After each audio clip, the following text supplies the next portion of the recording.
Greetings and welcome to another episode of the Unnamed Bracketology podcast. My name is Kerry Miller, joined as always by my good friend Graham Dorn, and another guest with us today, Mr. MadeForMarch, Anthony Valentino. He's part of the mock committee this past spring. I don't know if the mock's happening this year. Tim will probably text us like March 3rd and ask us if we can join tomorrow. But for now, we're going to be talking Big Ten. It's Big Ten Tuesday, and it is a big Big Ten Tuesday with Nebraska at Michigan coming up tonight. But Mr. Made for March, if you want to jump in real quick and introduce yourself a little bit, Sure. tell us how long you've been doing this bracketology thing and what made you want to jump on today's pod. Sure. And full disclosure, my internet in the office has been very wonky today. So if I do get frozen or kicked off, I will rejoin you guys on another day. But a pleasure to join you guys. I've been doing this, I don't know, 6, 7 years. I have no idea. The first few years were pretty rough in the at least in bracket matrix terms of score wise, but I feel like I'm getting the hang of it the last few years a little bit more. And I think I heard JBR mention this a few days ago, but it's really just been how do we the start of it all was just how does your team stack up and trying to figure out if you could get a better beat on it than maybe Joe or Jerry Palm or whoever was doing it at the time. And that's kind of what although my teams don't make the NCAA tournament anymore, so I don't have to worry about that too much anymore. But back in the day, it was more relevant. Back in the day, I'm gonna try and guess who your team is. They don't make the I don't tournament. know. You're like a I try to DePaul remain fan. How old are you? I try to remain unbiased on Twitter, so my two alma maters that I root for are not disclosed. But one is in Okay. the Big Ten, and they will not be making the tournament this year, unfortunately. So we'll just All leave right. it at That that. is It's your first time on the pod this season, but that is a great veteran I segue think to Graham the Graham Big knows. He Ten. can tell you offline. He knows. Oh, that's fine. It's That's a fine. sad existence, my fandom. Well, well, I know JBR is a Maryland guy. He mentioned that the other day, and that is one team that is definitely not making the tournament. Let me share the screen here. Updated the spreadsheet a little bit. Again, didn't have I don't have Anthony's seeds on here. Wherever you want to interject your seed, absolutely go for it. And we can start right at the top with the Nebraska Wisconsin or Nebraska Michigan debate. Dear God, Nebraska Wisconsin. Graham and I clearly both have Nebraska as a one seed. Most people have Michigan. I just don't want to say the word Michigan today. Anything but it, apparently. Um, where do you land on the Wolverines? Do you have them ahead of Nebraska? I do. I have them at. I was just looking at my seed list here. I had them at 4 and Nebraska at 5. I do think it's really close. It's just for me, it's one of those things, and I hate to say this with, although I guess the resume side of things is changing a little bit, but I just have a really hard time, similar to what we talked about with Houston over the years, of imagining a team with predictives that are that good being left off the one line. I think that's ultimately what sways me to put Michigan ahead, as silly as that sounds. Um, Nebraska does have the wins stack up really nicely against Michigan's wins right now. I just really have a hard time with. I know two of the resume metrics just slid out of the top 4, but the rest of the metrics are all top 3, I believe, and I just struggle to see them keeping Michigan off the one line right now. But I'm open to the debate, and I can absolutely see why the people have the Huskers ahead of them. Go ahead, Graham. Offer your thoughts on this debate because I've gone through it plenty of times. Yeah, I mean, I think I've gone through it plenty of times with you as well. And like at the end of the day, for me, it's a very similar to a Memphis situation last year. We can talk about predictives and how you look all day long, but at the end of the day, if you've played a lot of games against quality opponents and you keep winning those games consistently, not dropping the bad games when you play those games either, I just think at the end of the day, what do we talk about? Like it's wins and losses, right? Like isn't that what sports fans want to see? Like how often do you get comments on X or some other social media from fans being like, oh, they're just trying to run up the score against whoever. I'm like, that's what we shouldn't want, right? Like we should want to reward the team that went to Illinois and beat Illinois on their own home court. We want to reward the team that beat Michigan State. I think it's going to solve itself literally tonight on Tonight, yeah. where the horror is. But at the end of the day, like I do think Nebraska maybe they're not going to be a 1 seed at the end of the year, but they're going to get a terrific seed regardless, they remind me a lot of Wisconsin in 2022, who ended up getting the 9th overall spot in the tournament. Not great predictives, much worse than Nebraska's actually. But they won the games they were supposed to win. And yeah, they dropped a couple of bad games, but for the most part, when they played great teams, they won those games. I think Nebraska is going to get rewarded by the committee for that reason alone. I do hate that it's going to get sorted out tonight. I wish we had been able to get like a top 16 reveal before this head-to-head result, just so we could see where the committee's at on them, see if there actually is much separation at all. Because I mean, I'm with you, Anthony. Like it feels wrong to not have Michigan on the top line, but to me, it feels wronger to not have Nebraska on the top line right now. I think that's the biggest difference for me. Yeah, I get it. I just have a hard time putting an undefeated Nebraska at 5 overall. But anyway, so these are the 5 teams right now that are very clearly in. I mean, I don't know. It's January 27th. Is it too early to start really locking 5 teams from one league? But I don't know how any of these 5 could fall out. Anthony, would you agree, outside of the Nebraska-Michigan debate we just went through, would you agree on the pecking order here, Michigan State, Illinois, and then Purdue at the bottom of this quintet? Yes, I have it that order. I have Sparty 6, Illinois 8, Purdue 9. So perhaps a tiny bit different than you guys, but same Yeah, order. close enough. And I think we talked about that either yesterday or Sunday, that like wherever you have Iowa State and Gonzaga and Houston in there, it'll change things up a little bit, but the actual Big Ten pecking order feels about right. Yeah. So The funny I thing don't think there's a, is, yeah, go ahead. I was going to say, we talk about tonight, but it's really this week in the Big Ten because Nebraska has Illinois coming up on the weekend, and Michigan goes to East Lansing, I believe, this weekend. Yep. So it's not even just tonight. We'll know probably by the end of the week where these two stand pretty, and honestly, the 3 behind them too. There'll be some significant movement, I think, between those 3 teams. And Nebraska has a stretch here with Purdue too coming up next week. So it's a really interesting couple weeks for the league. Yeah, definitely a lot of quad 1A games left on the slate for all of them. These 5 are not the interesting part of the Big Ten. Let's go down to this mess of a bubble. And we can start right at the top with Iowa, who when your best win is at Indiana, I have some serious questions, but we both have Iowa there as an 8 seed. The predictives certainly love them. Resume metrics are fine, but just the lack of marquee wins, and then they added that loss at Minnesota like 2 weeks ago. You see their biggest games remaining. They play at Nebraska versus Michigan versus Purdue. What do you think Iowa still needs to do to secure its spot in the field? Either one of you. GD, go ahead. I think when you look at Iowa's actual resume, not that great. But when you look at what they're projected to do, I don't think they're really going to have to overperform at all. I think they're just going to have to do exactly what you'd expect Iowa to do, and they'll be safely in. So looking at those biggest games left at Nebraska versus Michigan versus Purdue, if they get one of those 3, I think not only are they in, they're in safely. So I'm feeling pretty good about the Hawkeyes. I'd be very surprised if they miss. I'm really intrigued by this West Coast trip they have coming up. They go out to the Pac Northwest in 2 weeks, or into this week into next week. Yep. And that is going to be really interesting for them just because, I mean, they're 1-4 on the road right now. And I think yes, I would expect them to win at least one of those games. But if they don't, things start to get really interesting. I think it was a couple years ago, Maryland ended up with a 9 seed as like they were 2-9 on the road or something like that. But you really start to put some serious pressure on yourself, and you're also really going to limit your seed ceiling for a team that probably wants to get out of the 8-9, 7-10 range. So it'll be interesting. That West Coast swing to me is kind of what I'm looking at. But I agree with Graham.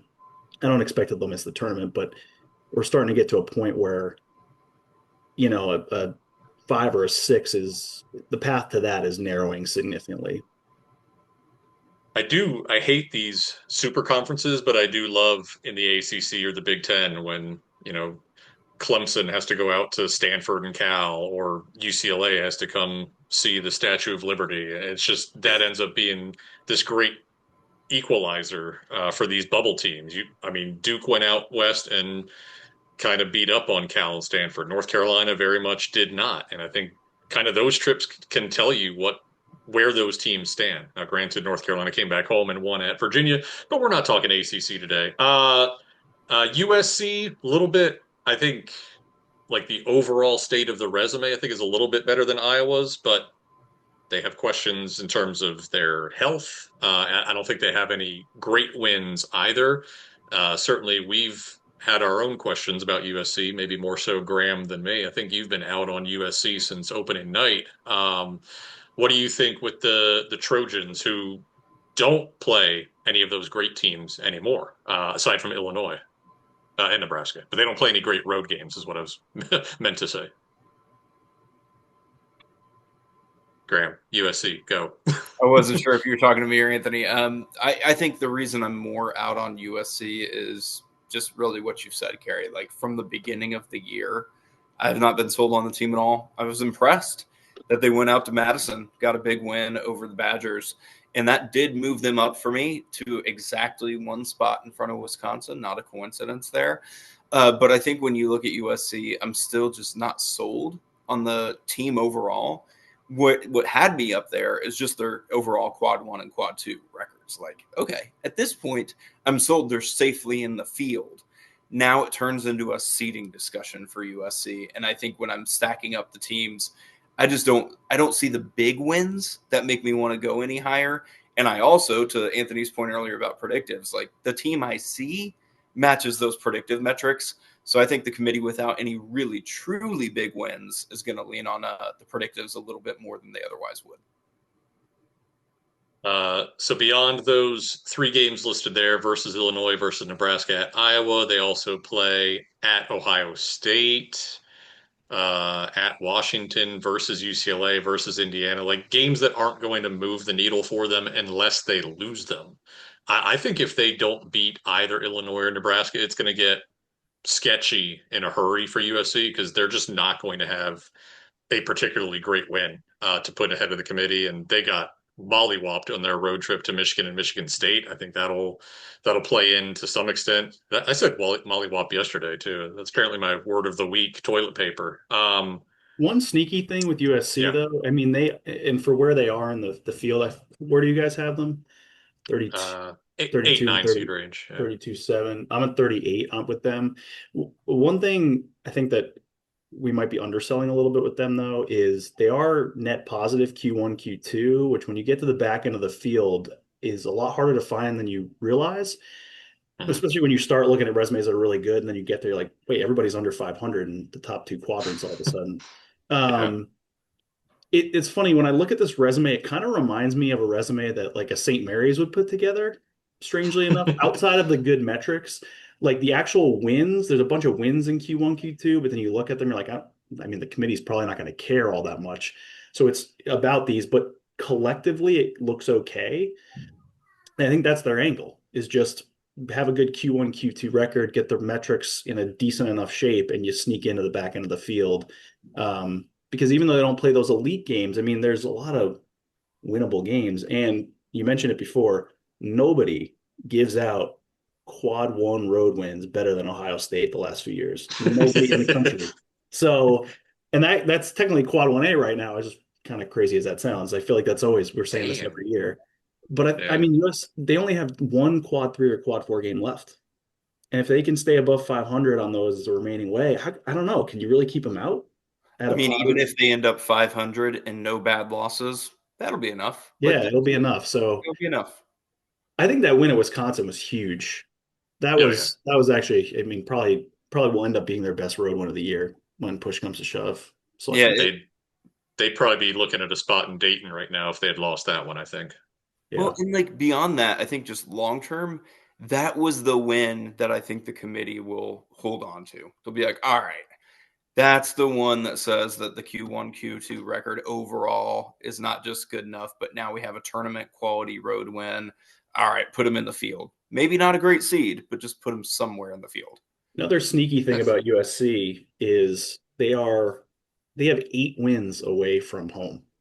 They're 8-2 away from Galen, which is pretty crazy for a team at the back end of the field. Now, again, granted, it is very St. Mary's-esque in the sense that these teams aren't the best of the best. It's a lot of just kind of mid-range Q2 wins, but it still takes a lot to go 8-2 away from home. So, and yes, I realize one of those games was in LA at Intuit against Illinois State. Fine. But in general, I think that also works in their favor pretty significantly when you get to the back end of the field. I wish it would have helped UC Irvine last year. Alas, not even close. Well, if UC Irvine joined the uh, Big Ten, they might be able to get in. yeah, Unfortunately, there you go. otherwise, might be a problem. On the Graham's point about, if they can avoid bad losses, something I noticed while putting this together, none of the top 12 teams in the Big Ten have a single quad three or quad four loss. I think that's got to be unusual. Usually somebody's picked up at least something questionable along the way. But I mean, like you said, they only have one game left. USC has one game left against quad three, quad four. I think it's at home against Rutgers this weekend. But will they still have that winning record against quad two? That's kind of what I was saying with like UCLA and Indiana and all that left on their schedule. Like that's a lot of games that they need to continue to be a 6-2 versus quad two type of team in order to hang on. But I think we do have them somewhat safely in. Wisconsin, UCLA. Want to say anything on either of those? Either of you guys? No, Um, I think Ohio State and Indiana are the two I want to talk about. They're more Get it. interesting to me. Go.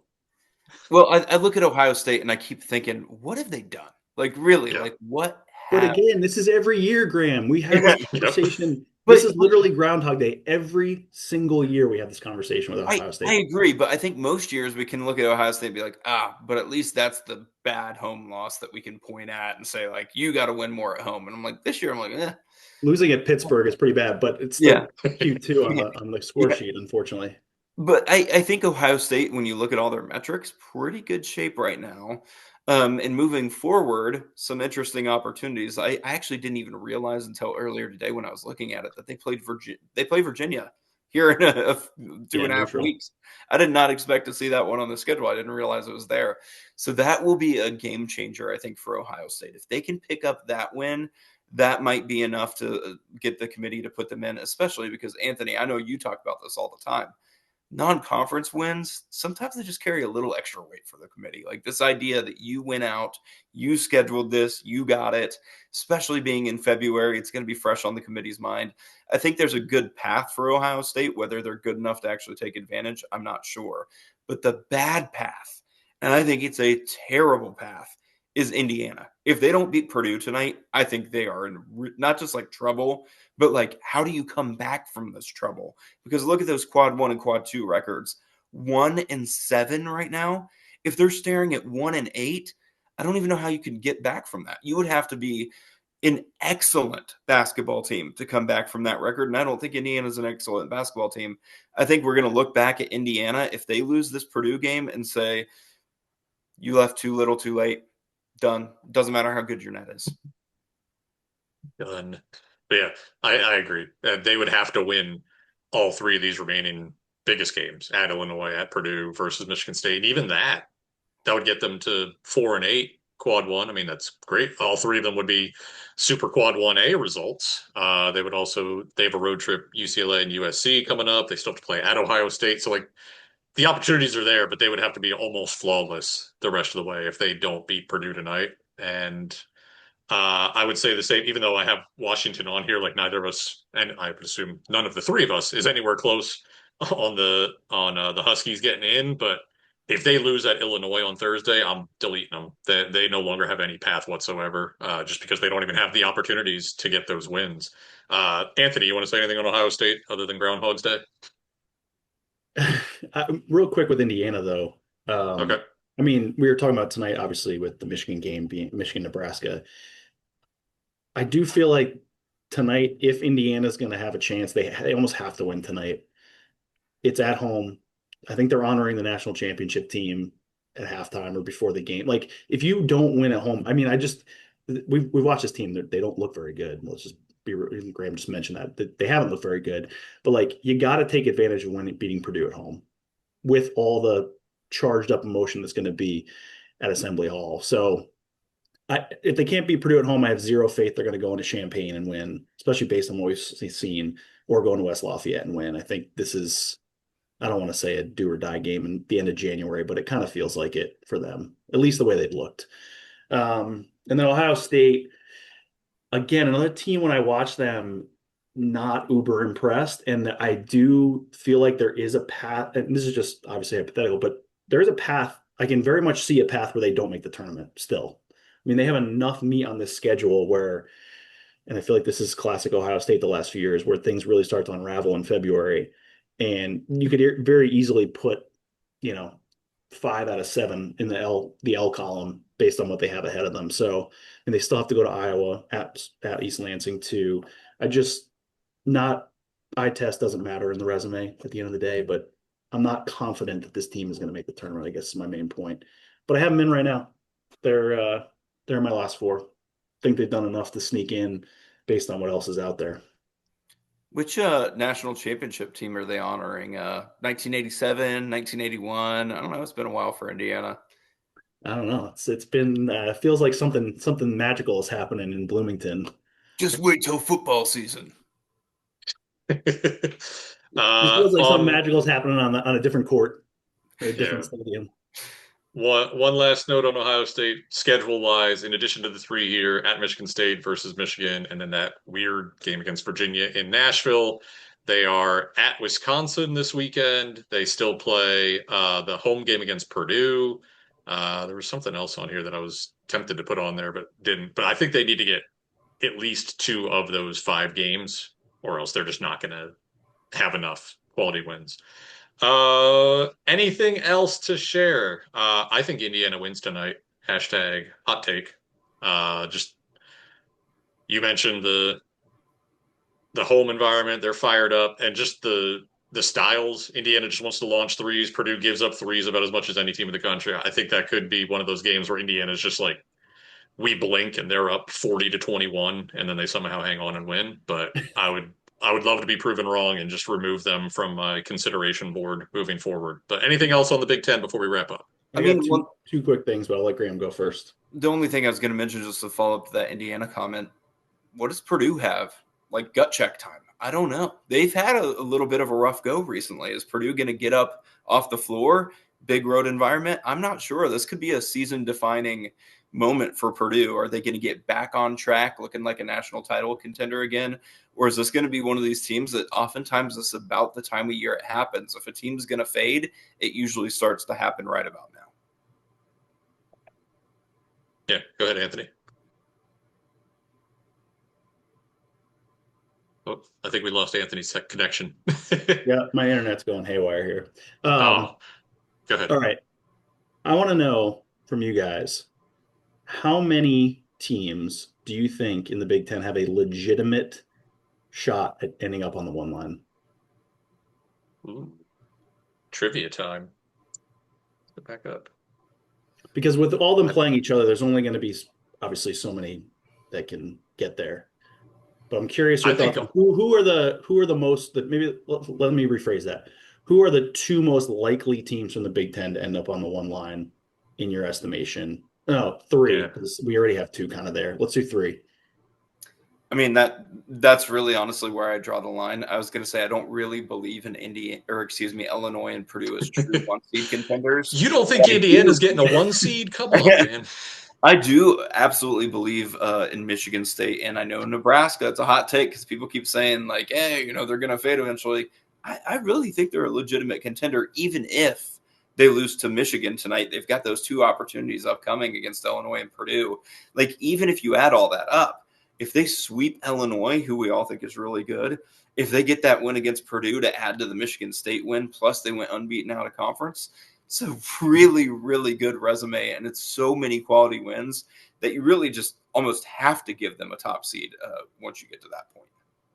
How come we're not a believer in the Illini here, boys? I'm curious. Yeah, I believe in the Illini. I think any of these five, it would not surprise me at all if any of them end up on the one line. The only thing that would surprise me is if Michigan falls out of the conversation. I don't know how the rest will shake out in all those head-to-head games, but I think Illinois' got one hell of a, that road win over Purdue, maybe the best win of the bunch here, outside of Nebraska's win at Illinois. I will say this: if we were in a different year, I would believe in Illinois and Purdue as 1 seed contenders. But I look at this year, Arizona's almost got a 1 seed blocked up. Duke, Obviously, they don't Duke yet, too. There's no but way Duke falls off the one line. exactly. Duke's already at 9-1 against quad. Who's going to beat UConn?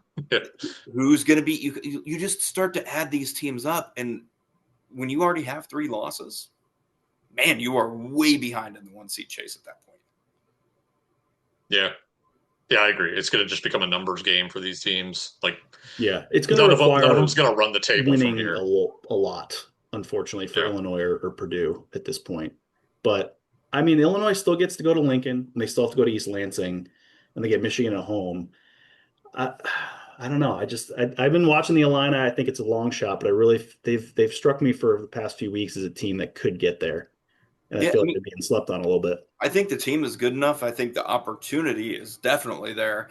But when you actually put those results together, like the odds of them not taking some losses along the way, it's just too tough of a schedule not to expect at least 1 or 2 more losses. Yeah. All right. On that note, we have gone far too long. Darn you, Anthony. Please come back sometime, though. Thank you for having me, boys. Yeah, it was good chatting with you. That'll wrap us up for today. Maybe we'll see you on the mock committee. Who knows? Obviously, we got some big Big Ten games tonight. Stay warm. Enjoy the hoops. Until next time, take care.